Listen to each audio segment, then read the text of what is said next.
Welcome students. আজ আমরা third chapter তৃতীয় অধ্যায়ের পররাষ্ট্রনীতি নিয়ে আলোচনা করব। তৃতীয় অধ্যায়ে আছে পররাষ্ট্রনীতি বা ফরেন পলিসি। এই চ্যাপ্টারে 3 নাম্বার এমসিকিউ, 3 নাম্বার এসএকিউ, মোট 6 নাম্বার। বড় প্রশ্ন আসবে না। আমি আজকে আলোচনা করব, পরের দিন শর্ট কোশ্চেন লেখাবো। আজ এই আলোচনাটা খুবই গুরুত্বপূর্ণ। ফরেন পলিসি আন্তর্জাতিক রাজনীতির ক্ষেত্রে এবং আন্তর্জাতিক সম্পর্কের ক্ষেত্রে একটি বিশেষ বিষয়। বিশ্বের প্রতিটি রাষ্ট্র ফরেন পলিসিকে গুরুত্ব দেয়। বিদেশনীতির বা পররাষ্ট্রনীতি বা ফরেন পলিসির উপরে একটা রাষ্ট্রের উন্নতি অবনতি, বিশ্বের অন্যান্য রাষ্ট্রের সঙ্গে সম্পর্ক সহযোগিতামূলক না দ্বন্দ্বমূলক, দেশের আর্থিক উন্নতি,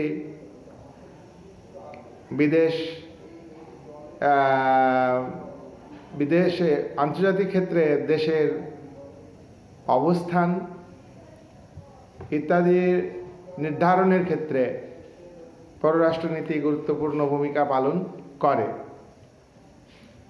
তাই প্রত্যেকটি রাষ্ট্র পররাষ্ট্রনীতিকে গুরুত্ব দেয়। আমাদের মনে রাখা দরকার, প্রত্যেকটি রাষ্ট্রের দুটি নীতি আছে। একটি হলো জাতীয় নীতি। জাতীয় নীতি হলো দেশের অভ্যন্তরের যে নীতি, জাতীয় নীতি। অন্যদিকে পররাষ্ট্রনীতি। পররাষ্ট্রনীতি হচ্ছে অন্যান্য দেশের সঙ্গে সম্পর্ক তৈরি করার জন্য যে নীতি, আর আভ্যন্তরীণ নীতি হলো দেশের অভ্যন্তরে আইনকে বাস্তবায়িত করার জন্য, প্রশাসন পরিচালনার জন্য, বিচার ব্যবস্থাকে পরিচালনার জন্য আভ্যন্তরীণ নীতি গুরুত্বপূর্ণ। তাই প্রত্যেকটা রাষ্ট্র যদি শুধু আভ্যন্তরীণ নীতিকে গুরুত্ব দেয়, তাহলে সে রাষ্ট্র পিছিয়ে থাকবে। তাই বর্তমানকালে তোমার পররাষ্ট্রনীতিকে বিশেষভাবে প্রতিটি রাষ্ট্র গুরুত্ব দিচ্ছে। আমরা আগেই জেনেছি যে আন্তর্জাতিক সম্পর্ক গতিশীল। এই গতিশীলতার সঙ্গে প্রত্যেকটা রাষ্ট্রকে তার বিদেশ নীতি নির্ধারণ করতে হয়, গতিশীলতার সঙ্গে সঙ্গতি রেখে। তাই দেখা যায় প্রত্যেক রাষ্ট্রের বিদেশ নীতিতে স্থায়ীভাবে কোনো বিষয় স্থান পায় না। দেখা যায় যে কোনো দেশ আজকে বন্ধুত্বপূর্ণ সম্পর্ক তৈরি করছে, আগামী দিনে সেই দেশ সেই রাষ্ট্রের সঙ্গে বন্ধুত্বপূর্ণ সম্পর্ক নষ্ট করে ফেলতে পারে। আমরা উদাহরণ হিসেবে বলতে পারি যে স্বাধীনতার পরে ভারত জোট নিরপেক্ষ দেশ হলেও ভারতের বিদেশ নীতি বা পররাষ্ট্রনীতি ছিল সোভিয়েত ইউনিয়নপন্থী। ভারত মার্কিন যুক্তরাষ্ট্রকে গুরুত্ব দেয়নি, সোভিয়েত রাশিয়াকে যেভাবে গুরুত্ব দিয়েছে। আবার 1991 সাল থেকে ভারত রাশিয়াকে গুরুত্ব কম দিয়ে মার্কিন যুক্তরাষ্ট্রকে বেশি গুরুত্ব দিচ্ছে এবং ভারতের বিদেশ নীতিতে প্রাধান্য লাভ করেছে মার্কিন যুক্তরাষ্ট্র। কেন? 1991 সালে সোভিয়েত ইউনিয়নের পতন ঘটে, সমাজতন্ত্রের ভাঙন ধরে, সোভিয়েত সমাজতান্ত্রিক শিবিরের অবসান ঘটে। অন্যদিকে মার্কিন যুক্তরাষ্ট্র আন্তর্জাতিক রাজনীতিতে একচেটি আধিপত্য বিস্তার করেছে। তাই মার্কিন যুক্তরাষ্ট্র সবল শক্তিশালী সুপার পাওয়ার স্টেট। তাই সুপার পাওয়ার স্টেটের সঙ্গে ভারতের ঘনিষ্ঠ সম্পর্ক তৈরি করতে হবে। এতে ভারতের জাতীয় স্বার্থ সিদ্ধি হবে। এখন কথা হলো যে প্রত্যেকটা রাষ্ট্রের যেমন আভ্যন্তরীণ নীতি আছে, ডোমেস্টিক পলিসি রয়েছে, তেমনি তার ফরেন পলিসি আছে। তবে একথা সত্য যে ডোমেস্টিক পলিসি বা আভ্যন্তরীণ নীতি এবং পররাষ্ট্র নীতি বা ফরেন পলিসির মধ্যে ঘনিষ্ঠ সম্পর্ক আছে। প্রতিটা রাষ্ট্র পররাষ্ট্র নীতি নির্ধারণ করে ন্যাশনাল ইন্টারেস্টকে বেশি গুরুত্ব দেয়, জাতীয় স্বার্থকে গুরুত্ব দেয়। সুতরাং পররাষ্ট্র নীতি আন্তর্জাতিক সম্পর্ক এবং আন্তর্জাতিক রাজনীতিতে প্রত্যেকটা রাষ্ট্রের কাছে খুবই গুরুত্বপূর্ণ বিষয়। নেক্সট আমরা আলোচনা করব মিনিং অফ ফরেন পলিসি, অর্থাৎ পররাষ্ট্রনীতির অর্থ কি, বা পররাষ্ট্রনীতির সংজ্ঞা দাও, পররাষ্ট্রনীতির একটি ধারণা দাও। এক্ষেত্রে আমরা বলবো পররাষ্ট্রনীতির দুটি অর্থ আছে, একটা সংকীর্ণ অর্থ আছে আর একটা আছে ব্যাপক অর্থ, অর্থাৎ ব্যাপক অর্থে পররাষ্ট্রনীতি। সংকীর্ণ অর্থে পররাষ্ট্রনীতি কি? সংকীর্ণ অর্থে পররাষ্ট্রনীতি হলো একটা রাষ্ট্র অন্য রাষ্ট্রের সঙ্গে নীতি নির্ধারণ করে শুধুমাত্র তার জাতীয় স্বার্থের বা তার নিজের স্বার্থের জন্য। এই ধরনের পররাষ্ট্রনীতি সংকীর্ণ পররাষ্ট্রনীতি। কিন্তু ব্যাপক অর্থে পররাষ্ট্রনীতি কি?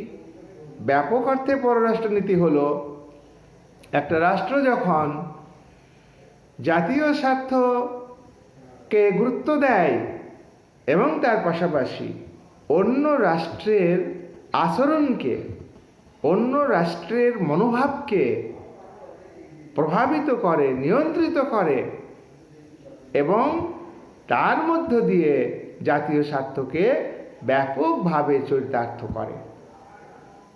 বর্তমানে ব্যাপক অর্থে যে পররাষ্ট্রনীতি বা বিদেশ নীতি সেটা গ্রহণযোগ্য। নেক্সট আমরা আলোচনা করব পররাষ্ট্রনীতি এর লক্ষ্য বা উদ্দেশ্য কি। পররাষ্ট্রনীতির লক্ষ্য আছে, প্রত্যেকটা রাষ্ট্রের বিদেশ নীতির লক্ষ্য উদ্দেশ্য অবশ্যই আছে। এক্ষেত্রে এই লক্ষ্যকে সাধারণভাবে 3 ভাগে ভাগ করা যায়। এক হচ্ছে মুখ্য মূল্যবোধ ও স্বার্থগুলি। 1 নাম্বার, একটা রাষ্ট্রের যে পররাষ্ট্রনীতি তাতে জাতীয় স্বার্থকে গুরুত্ব দেওয়া হয়, আর মূল যে জাতীয় স্বার্থ রক্ষার জন্য যে মূল বিষয় সেটাকে গুরুত্ব দেওয়া হয়। একটা রাষ্ট্রের মুখ্য বিষয় কি? প্রথম কথা বা প্রধান কথা, একটা রাষ্ট্রকে টিকে থাকতে হবে। একটা রাষ্ট্রের নিরাপত্তা তার কাছে বড় জিনিস। তাই পররাষ্ট্রনীতিতে মুখ্য স্বার্থকে অর্থাৎ দেশের নিরাপত্তাকে গুরুত্ব দেওয়া হয় তাকে বলে তোমার মুখ্য মূল্যবোধ ও স্বার্থ ও বিষয়। সুতরাং 1 নম্বরে আমরা দেখলাম প্রত্যেকটা রাষ্ট্রের পররাষ্ট্রনীতিতে তার নিরাপত্তা ও সার্বভৌমত্বকে কিভাবে রক্ষা হবে সেটার উপরে বেশি গুরুত্ব আরোপ করে। 2 নম্বর উদ্দেশ্য কি?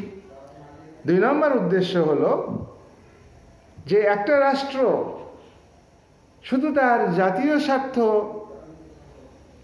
মুখ্য স্বার্থ এবং তার নিরাপত্তা রক্ষা করবে তাই নয়, এটা রক্ষা করবে তার পাশাপাশি তার দেশের জনগণের অর্থনৈতিক উন্নতি সাধন করবে, জীবনযাত্রার মান উন্নয়ন করবে, দেশের আয় বাড়াবে, দেশের জনগণের মাথাপিছু আয় বাড়াবে। যখন কোনো রাষ্ট্র তার জনগণের জীবনযাত্রার মানের উন্নতি ঘটাবে এবং জাতীয় মর্যাদাকে রক্ষা করবে,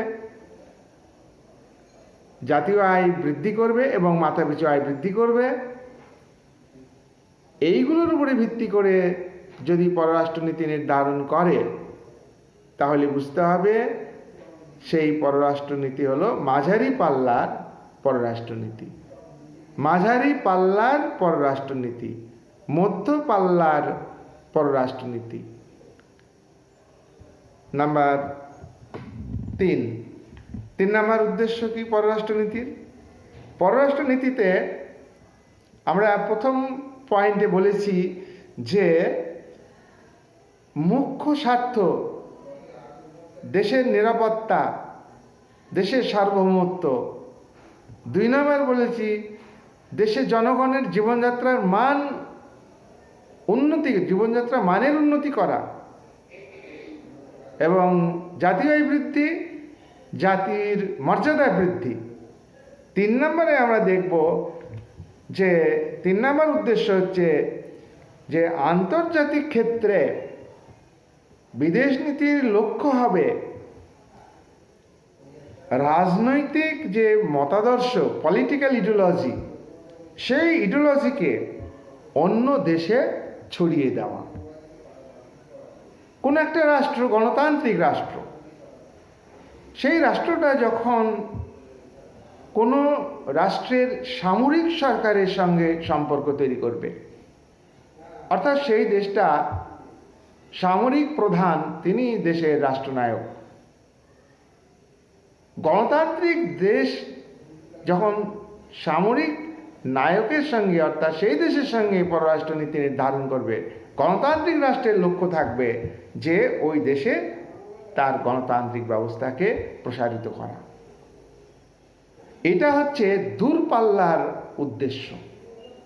দীর্ঘ সময় ধরে প্রত্যেকটা রাষ্ট্র দূরপাল্লার উদ্দেশ্য সাধনের জন্যে ভবিষ্যৎকে আরও নিশ্চিত করার জন্যে যে নীতি নির্ধারণ করে, পররাষ্ট্র নীতি নির্ধারণ করে, সেটা হলো দূরপাল্লার পররাষ্ট্রনীতির উদ্দেশ্য।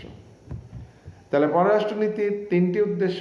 1 নম্বর উদ্দেশ্য তোমার জাতীয় নিরাপত্তা রক্ষা করা, দেশের নিরাপত্তা রক্ষা করা 1 নম্বর উদ্দেশ্য। 2 নম্বর উদ্দেশ্য মাঝারি পাল্লার উদ্দেশ্য, এখানে দেশের জনগণের জীবনযাত্রার মানের উন্নতি করা, আর্থিক উন্নতি করা, দেশের জনগণের সম্মান মর্যাদা বৃদ্ধি করা। 3 নম্বর হলো দূরপাল্লার উদ্দেশ্য, এখানে রাজনৈতিক মতাদর্শ পররাষ্ট্রনীতির মাধ্যমে অন্য দেশে প্রসারিত করা। তাহলে আমরা শিখলাম পররাষ্ট্রনীতি এর যে গুরুত্ব, পররাষ্ট্রনীতি কি। পররাষ্ট্রনীতি খুব দৃষ্টি আমাদের মনে রাখতে হবে যে একটা রাষ্ট্র অন্যান্য দেশের সঙ্গে অর্থনৈতিক, সামাজিক, রাজনৈতিক, শিক্ষা, সাংস্কৃতিক ক্ষেত্রে সম্পর্ক স্থাপনের জন্য যে নীতি গ্রহণ করে এবং যে নীতির মাধ্যমে অন্য দেশের কাছ থেকে সুযোগ সুবিধা আদায় করে এবং অন্য দেশকে নিয়ন্ত্রণ করে এবং নিয়ন্ত্রিত করবার চেষ্টা করে। নেক্সট হচ্ছে পররাষ্ট্রনীতির তিনটি উদ্দেশ্য তিনটি মনে রাখার চেষ্টা করবে। এবার আমরা আলোচনা করব যে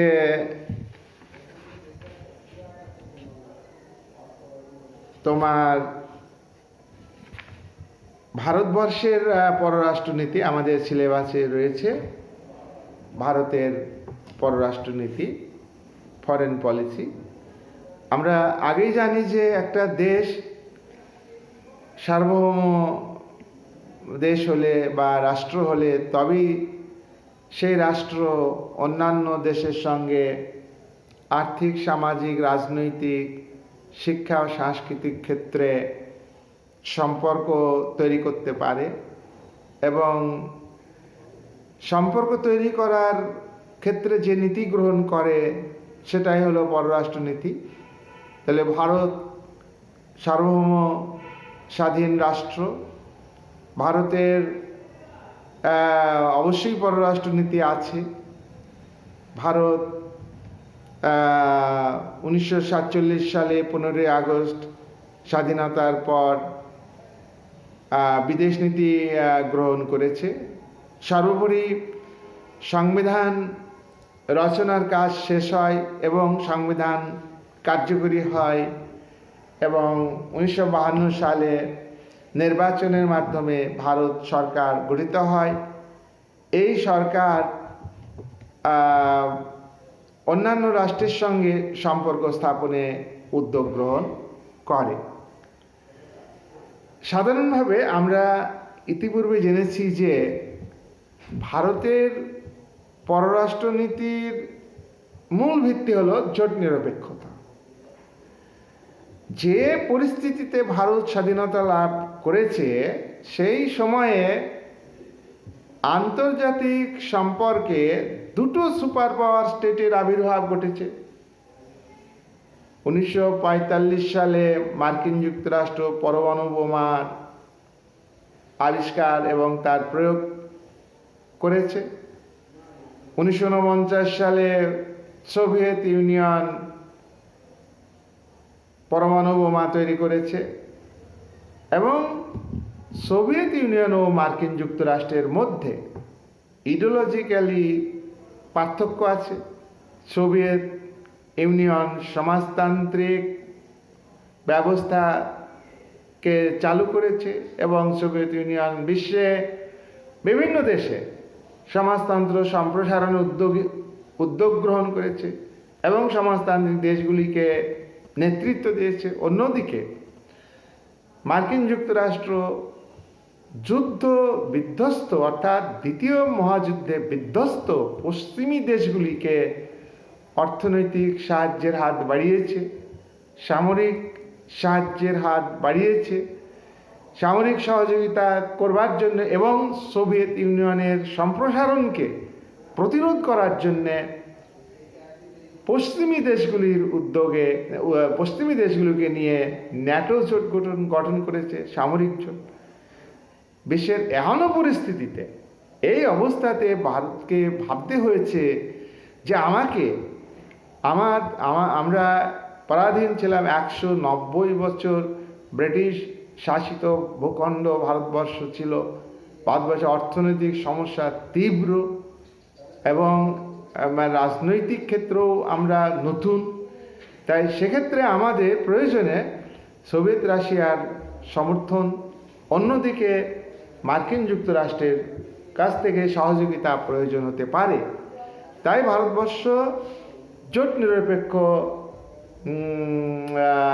রাজনীতিকে, জোট নিরপেক্ষ দৃষ্টিভঙ্গি, অর্থাৎ মার্কিন জোটেও যোগ না দেওয়া এবং সোভিয়েত ইউনিয়ন জোটেও যোগ না দেওয়া, এই দৃষ্টিভঙ্গি পররাষ্ট্রনীতিতে গ্রহণ করে এবং ভারতবর্ষ একটা জোট নিরপেক্ষ দেশে পরিণত হয়। আবার এই কথা ভারতের প্রথম প্রধানমন্ত্রী জওহরলাল নেহরু লোকসভাতে ঘোষণা করেছেন যে আমরা পররাষ্ট্রনীতির ক্ষেত্রে জোট নিরপেক্ষ জোট গঠন করলেও, জোট নিরপেক্ষ আন্দোলন করলেও আমরা প্রয়োজনে আমরা যে কোনো শিবিরের কাছে সহযোগিতা নিতে পারি। আমাদের জোট নিরপেক্ষতা হচ্ছে ইতিবাচক অর্থে জোট নিরপেক্ষতা। যদি জাতীয় স্বার্থকে ক্ষুণ্ণ করে কোনো দেশ, সে সোভিয়েত জোটের দেশ হতে পারে, সোভিয়েত ইউনিয়ন হতে পারে, আবার যদি মার্কিন যুক্তরাষ্ট্র এবং তার সমর্থিত দেশ যদি আমাদের জাতীয় স্বার্থের উপর আঘাত করে, আমাদের সার্বভৌমত্বকে ক্ষুণ্ণ করার চেষ্টা করে, তাহলে কিন্তু আমরা নিরপেক্ষ থাকব না। আমাদের ইতিবাচক পদক্ষেপ গ্রহণ করতে হবে, তখন আমরা যে কোনো জোটে অন্তর্ভুক্ত হতে পারি। তাই আমাদের ভারতবর্ষের জোট নিরপেক্ষ আন্দোলন হচ্ছে গতিশীল আন্দোলন। জোট নিরপেক্ষতা বিষয়টা হচ্ছে গতিশীল, ডাইনামিক। কোনো সময় আমরা এটাকে স্থির নীতি হিসাবে গ্রহণ করি না। এবং ভারতবর্ষের জোট নিরপেক্ষতাতে বলা হয় আমরা নিরপেক্ষ ভূমিকা পালন করব, কিন্তু তার পাশাপাশি নয়া সাম্রাজ্যবাদী যে শক্তি মার্কিন যুক্তরাষ্ট্রের নেতৃত্বে গড়ে উঠেছে, সেই নয়া সাম্রাজ্যবাদের আমরা বিরোধিতা করব। নয়া উপনিবেশবাদ ধনতান্ত্রিক দেশগুলো, উন্নত দেশগুলো আমাদের মতো দরিদ্র দেশগুলোকে শোষণ করে যাবে, অর্থনৈতিক শোষণ, সেই শোষণের বিরুদ্ধে আমাদের লড়াই থাকবে। বিশ্বে বহু জাতি পরাধীন আছে, আমরা সদ্য স্বাধীনতা পেয়েছি, কিন্তু বহু ভূখণ্ড এখনো পরাধীন ভূখণ্ড রয়েছে। সেই সব উপনিবেশের জনগণের যে জাতীয় মুক্তি আন্দোলন, তারা যে স্বাধীনতার জন্য আন্দোলন করছে, রাষ্ট্র গঠনের দাবি তুলেছে, সেই জাতীয় মুক্তি আন্দোলনকে আমরা সমর্থন করব। আমরা দেখছি যে মার্কিন যুক্তরাষ্ট্র এবং ব্রিটেন দক্ষিণ আফ্রিকার শ্বেতকায় সরকারকে সমর্থন করছে।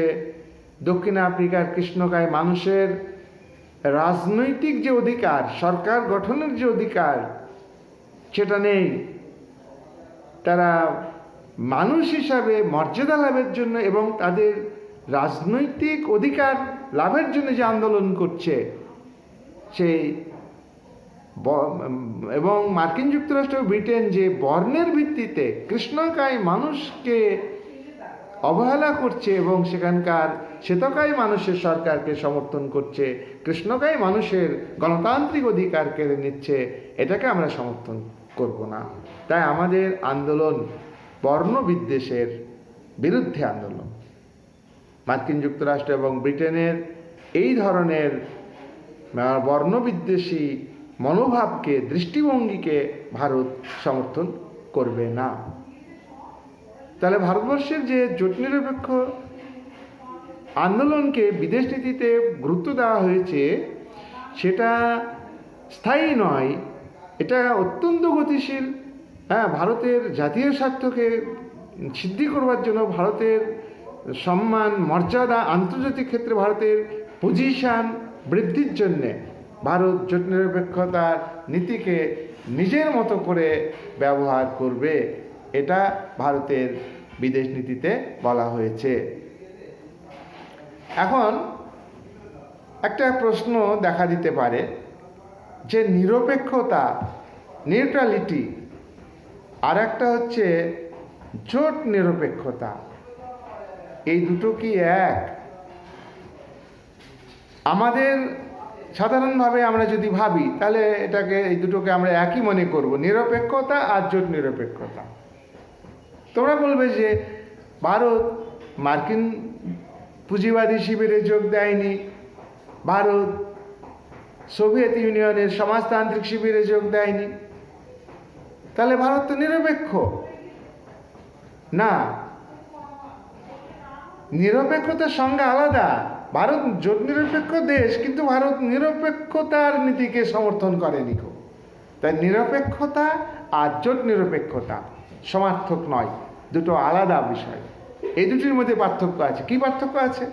নিরপেক্ষতা, নিউট্রালিটি, এক্ষেত্রে প্রয়োজন অন্য রাষ্ট্রের স্বীকৃতি। কোনো রাষ্ট্র যদি বলে যে আমি নিরপেক্ষ, তাহলে অন্য রাষ্ট্র স্বীকার করে নেবে সে নিরপেক্ষ। নিরপেক্ষ মানে কোনো রাষ্ট্রকে সমর্থন করতে পারবে না, নিরপেক্ষ মানে কোনো রাষ্ট্রের সে বিরোধিতা করতে পারবে না। তাহলে অ্যাকচুয়ালি নিরপেক্ষতা যে আদর্শ, নিরপেক্ষতার যে অর্থ, সেটা ভারতবর্ষ গ্রহণ করেনি। আর জোট নিরপেক্ষ এইটার অর্থ কি? জোটের অন্তর্ভুক্ত নয়, জোটের বাইরে। আবার জোটের বাইরে মানে সে নিরপেক্ষ থাকবে এমন কোনো কথা নয়। প্রয়োজনে পররাষ্ট্রনীতিকে চরিতার্থ করার জন্যে, দেশের জাতীয় স্বার্থকে চরিতার্থ করার জন্যে প্রয়োজনে যে কোনো শিবিরের কাছ থেকে সাহায্য নিতে পারবে। এবং বিশ্বে যে সমস্ত সনদে উল্লেখিত নয়া সাম্রাজ্যবাদ, নয়া উপনিবেশবাদ, নয়া অর্থনৈতিক সাম্রাজ্যবাদ, বর্ণবিদ্বেষ, এইগুলোর বিরুদ্ধে লড়াই করতে পারবে। তাহলে কোনো একটা খারাপ বিষয়, গণতান্ত্রিক মানবাধিকার প্রতিষ্ঠার জন্য যদি কোনো দেশ আন্দোলন করে, কোনো দেশের জনগণ আন্দোলন করে, তাহলে সাপোর্ট করবে। নাহলে সাপোর্ট করা মানে কি? নিরপেক্ষতা নয়। নিরপেক্ষতার ক্ষেত্রে একদম হাত গুটিয়ে নিরপেক্ষ থাকবে, অন্য দেশও স্বীকার করে নেবে যে এই দেশটা নিরপেক্ষ। আর ভারত যে জোট নিরপেক্ষতাকে গ্রহণ করেছে, নন অ্যালিগড মুভমেন্ট, জোট নিরপেক্ষ দেশগুলি, এখানে মুভমেন্ট বলা হচ্ছে কেন? জোট নিরপেক্ষ দেশগুলি মুভমেন্ট করবে, আন্দোলন করবে, বিশ্বের অন্যায় কাজের বিরোধিতা করবে। সাম্রাজ্যবাদ যেমন সমর্থনযোগ্য ছিল না, নয়া সাম্রাজ্যবাদ সমর্থনযোগ্য নয়। এটা মানব জাতির বিপক্ষে, মানব অধিকারের বিপক্ষে, দুর্বল রাষ্ট্রের বিপক্ষে, দুর্বল জাতির বিপক্ষে। তাই নয় সাম্রাজ্যবাদের বিরুদ্ধে লড়াই করতে হবে। তাহলে এখানে নিরপেক্ষতা, এটা ভারতের বিদেশ নীতিতে প্রাধান্য পাচ্ছে না। নয়া উপনিবেশবাদ সম্মিলিত জাতিপুঞ্জের সনদে উল্লেখ আছে যে সাবেকি যে উপনিবেশবাদ, সেটা সমর্থনযোগ্য নয়। তাহলে সাবেকি উপনিবেশবাদ যদি সমর্থনযোগ্য হয়, তাহলে যে দেশ স্বাধীনতা লাভ করেছে সেই দেশটা ভবিষ্যতে পরাধীন হয়ে যেতে পারে। আবার উপনিবেশিক শক্তি সেই ভূখণ্ডে উপনিবেশ স্থাপন করতে পারে, বা অন্য কোনো শক্তিশালী উপনিবেশিক শক্তি সেই ভূখণ্ডে উপনিবেশ স্থাপন করতে পারে। তাই সাবেকি যে উপনিবেশিকতাবাদ, সেটা সমর্থনযোগ্য নয়। তাই সম্মিলিত জাতিপুঞ্জের সনদে বলা হয়েছে যে উপনিবেশবাদ নিপাত যাক, সাম্রাজ্যবাদ নিপাত যাক। এবং সনদে আরও বলা হয়েছে মানবাধিকার প্রতিষ্ঠার কথা। 1948 সালে 10ই ডিসেম্বর সাধারণ সভা ঘোষণা করেছে মানবাধিকার প্রতিষ্ঠার কথা। তাহলে সেই মানবাধিকার প্রতিষ্ঠার বিষয়টাকে ভারত গুরুত্ব দেয়। ভারত কখনোই নিরপেক্ষ তাকে গুরুত্ব দেয় না, জোট নিরপেক্ষতাকে গুরুত্ব দেয়। তাই আমরা বলবো যে জোট নিরপেক্ষতা এবং নিরপেক্ষতা দুটি আলাদা বিষয়, এই দুটির মধ্যে পার্থক্য আছে। এবার আমাদের আলোচনা করতে হবে যে ভারত জোট নিরপেক্ষ নীতিকে কেন গ্রহণ করলো। এখানে আমরা পয়েন্ট আউট করব। 1 নম্বর যুক্তি হলো যে ভারত দীর্ঘদিন ব্রিটিশ উপনিবেশিক শক্তির অধীনে ছিল, সদ্য স্বাধীনতা পেয়েছে, কিন্তু ভারত অত্যন্ত দরিদ্র দেশ, তার আর্থিক সমস্যা ব্যাপক। তাই ভারতকে শুধু প্রকাশ্যে ঘোষণার মধ্য দিয়ে সোভিয়েত ইউনিয়নকে সমর্থন করা ঠিক নয়, আবার মার্কিন যুক্তরাষ্ট্রের পুঁজিবাদী শিবিরকে বা মার্কিন যুক্তরাষ্ট্রকেও সমর্থন করা প্রয়োজন নাই। যদি প্রকাশ্যে সমর্থন করে ভারত মার্কিন শিবির বা সোভিয়েত শিবির, তাহলে এক শিবির সহযোগিতা করলেও আর এক শিবির বিরোধিতা করবে।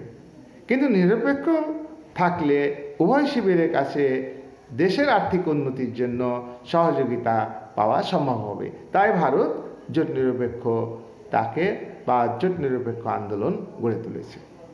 নাম্বার 2, ভৌগোলিক অবস্থান। ভৌগোলিক অবস্থানের কারণেও ভারতকে জোট নিরপেক্ষ নীতি গ্রহণ করতে হয়েছে। ভারত একটা বড় দেশ।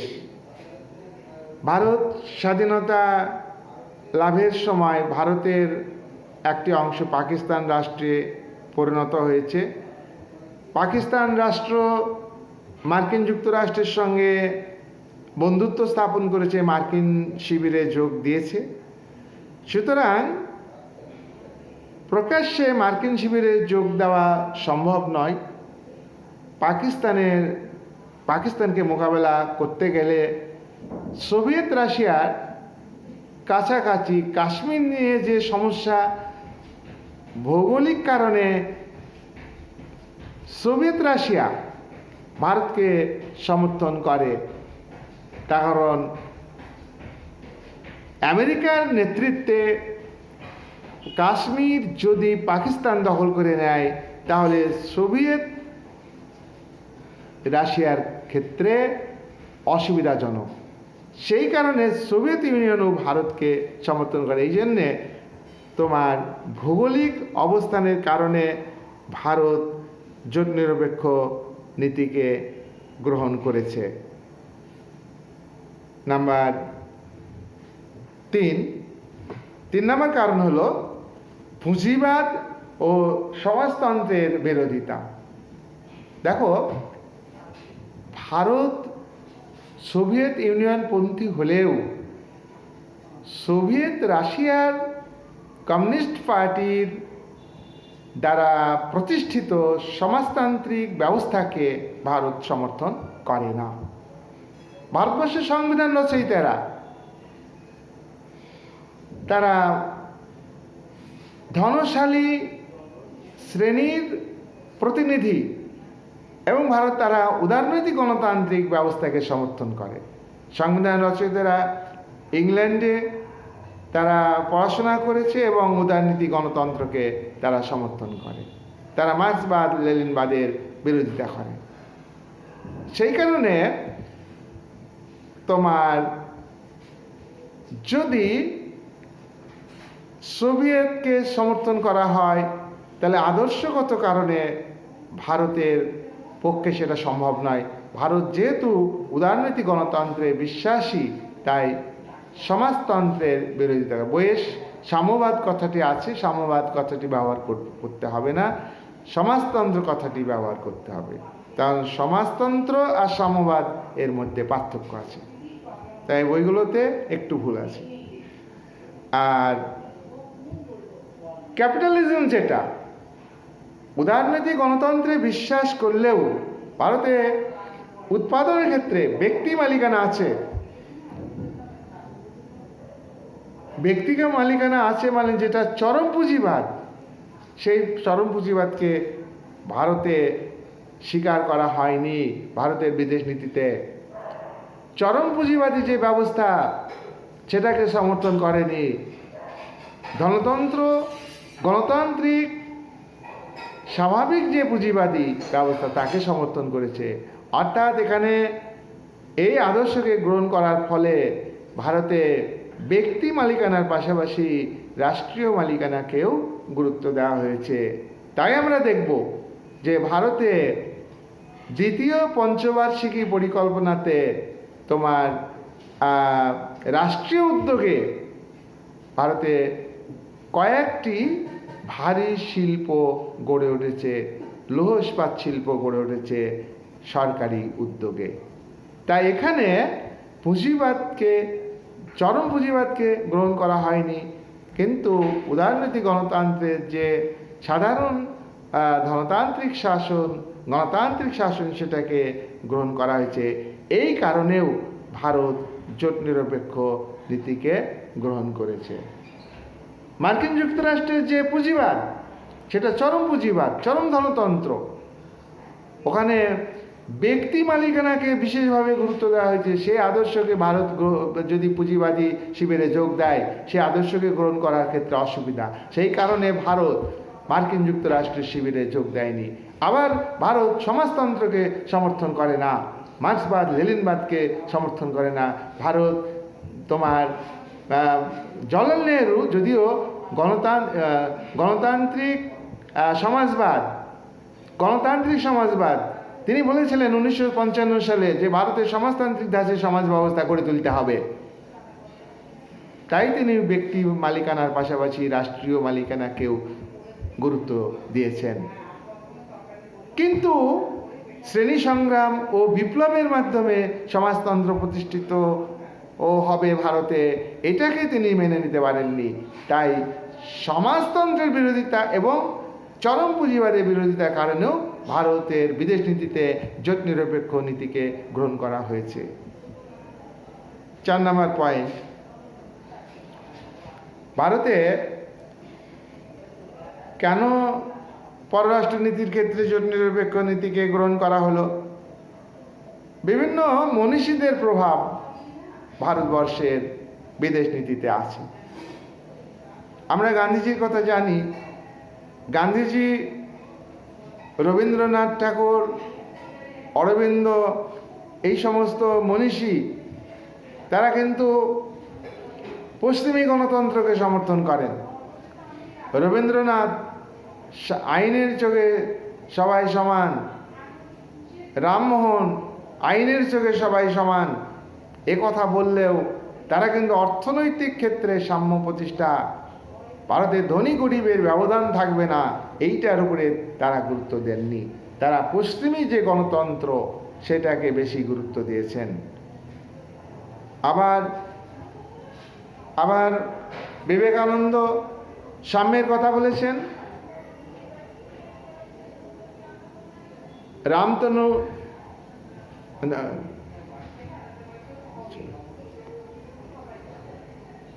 রামতনু লাহিড়ী সমাজতন্ত্রের কথা বলেছেন, কিন্তু এদের সমাজবাদ, এম.এন. রায় সমাজতন্ত্রের কথা বলেছেন, কিন্তু এদের যে সমাজবাদ সেটা কিন্তু সোভিয়েত ইউনিয়নের সমাজবাদের মতো সমাজবাদ নয়। তাই ভারত সোভিয়েত ইউনিয়নের লেনিনের